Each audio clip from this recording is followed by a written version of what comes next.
निशितमाप ओलांडून घरामंदी आली, लंकेची पार्वती मखरात सजली।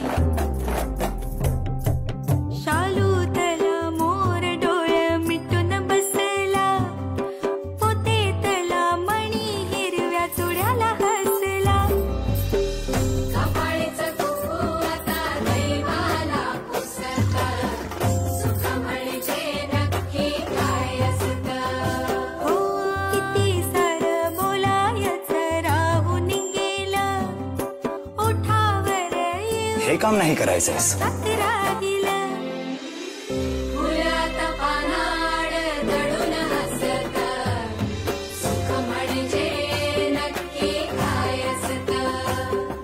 सुख म्हणजे नक्की काय असतं 17 ऑगस्ट पासून रात्री 9:30 वाजता स्टार प्रवाहवर।